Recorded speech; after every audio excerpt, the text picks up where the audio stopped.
Good morning, Trump's family. Thank you for always watching and subscribing to the channel. Alright, without further ado, let's get into the news. Biden administration takes major steps to roll back Trump's Jerusalem embassy move. The Biden administration elevated diplomatic relations with the Palestinian government. And what diplomats warn is the first step to walking back the United States' historic recognition of Jerusalem as Israel's capital. The State Department confirmed that a new Office of Palestinian Affairs will be established in Jerusalem and act independently of the U.S. ambassador to Israel's office there. The formation of a separate diplomatic office bolsters U.S. relations with the Palestinian government and could violate the Jerusalem Embassy Act of 1995, which mandated that a single U.S. embassy be established in the Holy City. The State Department also confirmed that it is working to go even further, opening an official Palestinian consulate in Jerusalem wholly independent of the U.S. Embassy in Israel. Attempts to establish this diplomatic facility have been stymied by Israel's opposition to the move, and the recent formation of the Palestinian Affairs Office is viewed as a temporary workaround that would set the stage for Jerusalem to once again be viewed by the United States as divided between Israeli and Palestinian territories. Inflation. MSNBC host ex-Obama advisor praised Joe Manchin for killing Biden's Build Back Better plan. Former Obama advisor Stephen Ratner and MSNBC as Joe Scarborough praised Senator Joe Manchin of West Virginia for derailing President Biden's Build Back Better Act because interest rates will be even higher if the costly bill had passed. Read or join. MSNBC is mourning Joe to discuss inflation as the liberal networks on screen. Chiron noted it had reached a 4-decade high. This is what we've been warning of. This is what happens. I was wondering why it was taking so long. But you flood the economy with too much money, with too much government debt. With too many government programs, too much deficit spending. This is exactly what happens. Scarborough said. I just wonder what would have happened if progressives would have gotten their $6 trillion wish earlier this year. Last year, Manchin famously declared he would not support spending trillions more on social programs amid a dispute between the moderate Democrat and party leaders, and effectively killed the massive social policy spending bill known as Build Back Better at the time. Manchin said he made clear to the president and Democratic leaders that it would be the definition of fiscal insanity to greenlight more spending. Despite funding shortages for Social Security and Medicare, Manchin also cited concerns about the potential impact to inflation and the shaky U.S. economic recovery. Scarborough agreed that Manchin should help save Democrats by stopping Biden's Build Back Better Act. He adds, I wouldn't even say ironically, thank Joe Manchin. You can just thank Joe Manchin if you're glad that interest rates aren't even higher. Representative OC refused to answer if she supports Biden for another term. Although a Democrat herself, Representative OSI on Sunday refused to endorse Joe Biden for re-election in 2024. Since taking office, Biden has been adamant about running for another term. While appearing on CNN, State of the Union host Dana Bash was surprised when the Dems tried to change the subject. She said, quote, if the president chooses to run again in 2024, first of all, I'm focused on winning this majority right now, and preserving a majority this year in 2022. We'll cross that bridge when we get to it. But I think if the president has a vision, then that's something we're all certainly willing to entertain and examine when the time comes. Even after Bash pushed for an answer, she stated, quote, I think we should endorse when we get to it. She added, quote, but I believe that the president has been doing a very good job so far. And should he run again, I think that I think we'll take a look at it, but right now we need to focus on winning a majority instead of a presidential election. Biden's White House hosted several Defund the Police activists over the past year visitor log show. Despite maintaining public distance from the Defund the Police movement, President Biden's administration has quietly maintained relationships with some of the driving forces behind the far-left movement. White House visitor logs reviewed by Fox News Digital show, several Defund the Police activists have visited the Biden White House and met with top aides over the last year. While Biden has largely espoused pro-police rhetoric during his time in office, he has tapped left-wingers in sync with the defund movement to key positions in his administration. Rashad Robinson, president of left-wing racial justice group Color of Change, visited the White House last summer for what appeared to be a meeting with Cedric Richmond, a top Biden advisor who recently departed as the director of public engagement. COVID of Change has been among the most active groups advocating to defund the police in 2021.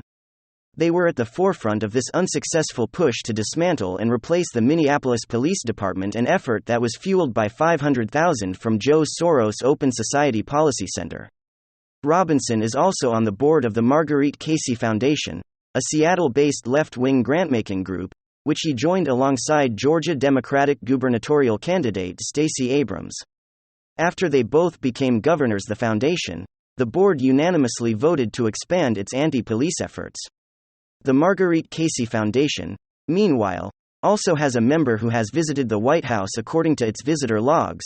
Carmen Rojas, the president and CEO of the Marguerite Casey Foundation and a vocal supporter of defunding the police, visited the White House in December 2021 and appeared to meet with Nia Page, a special assistant to Richmond, before his departure last month to join the Democratic National Committee.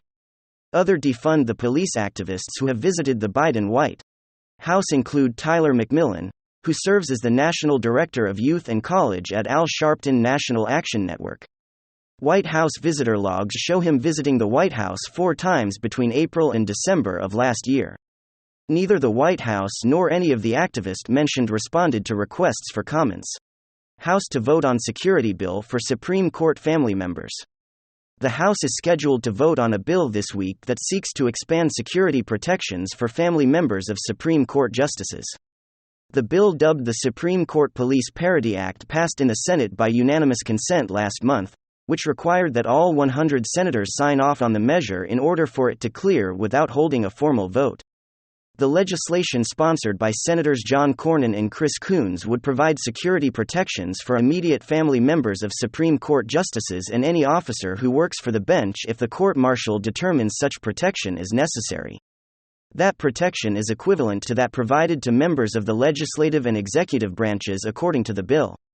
Supreme Court justices already received federal protection. News of the vote, which was announced by the House Majority Leader Steny Hoyer as office on the lower chamber's daily schedule, ended speculation regarding which bill the House would take up to. City of Uvalde working to cover up police records from shooting. The City of Uvalde is seeking to evade records requests from multiple outlets regarding the police response to last month's shooting at Robb Elementary School. The Daily Mail reported Monday with all the police are facing heavy scrutiny into their response to the shooting, which left 19 children and 2 teachers dead. Police stood for nearly an hour outside the pair of classrooms while the shooting took place. The city reacted to record requests by retaining lawyers and sending a letter to Texas Attorney General Ken Paxton, laying out arguments against fulfilling the requests. Attorney Cynthia Trevino wrote, according to the Daily Mail, the city claims that the requested information is not information that is collected, assembled or maintained under a law or ordinance or in connection with the transaction of official business by a governmental body or for a governmental body, or is exempted from discourse. The lawyers requested a determination from Paxton on whether they were exempt from releasing the information. Much of the scrutiny has fallen on Vault, a Consolidated Independent School District Police Department Chief P.R. Redondo, who didn't have his police radio with him while responding to the shooting. Texas Department of Public Safety Director Stephen McCraw said during a June 3 press conference that Arredondo had misidentified the situation when you arrived to the school. The on-scene commander considered a barricaded subject and that there was time and there were no children at risk. Obviously, based on the information we have, there were children in that classroom that were at risk, and it was in fact still an active shooter situation and not a barricaded subject. McCraw said at the time. Democrats asked FTC to tackle online baby formula price gouging. Representatives Bobby Scott and Frank Pallone, Jr. have asked the Federal Trade Commission to address online price gouging of baby formula during the nationwide shortage. The Democrats sent a letter on Monday requesting that the agency issue a public advisory to encourage online market makers to put measures in place to detect and prevent exploitative practices by third-party vendors selling infant formula. The FTC launched an inquiry into the formula shortage in May. The advisory for online marketplaces such as eBay, Facebook, and Amazon would help complement the ongoing work being done to address the supply issue, the Democrats said. Quote, while the steps outlined in the FTC announcement last month are encouraging. We request that the FTC additionally emphasize that online marketplaces can and should make efforts to protect users from price gougers and scammers.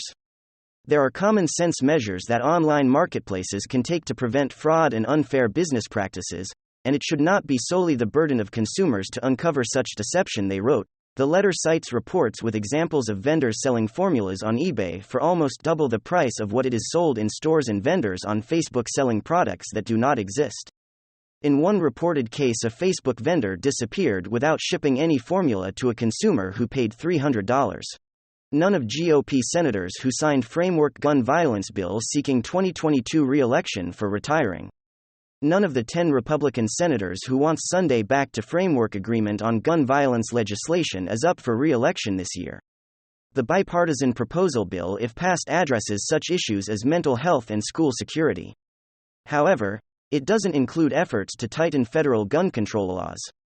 The agreement was announced in a statement by 10 Senate Republicans and 10 Senate Democrats. The statement reads, "Families are scared and it is our duty to come together and get something done that will help restore their sense of safety and security in their communities. Most importantly, our plan saves lives while also protecting the constitutional rights of law-abiding Americans."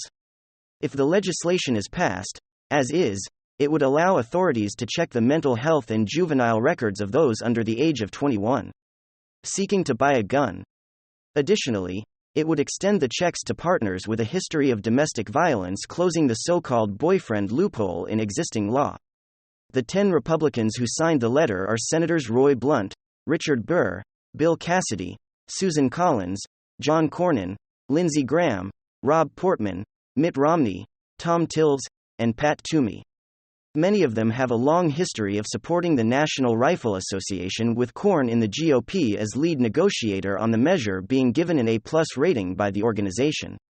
Romney and Burr respectively have also received funding by the NRA at $13.5 million and $7 million in donations. Blunt, Burr, Portman and Toomey are all retiring from the Senate at the end of the year, with Republicans traditionally opposed to limiting Second Amendment rights.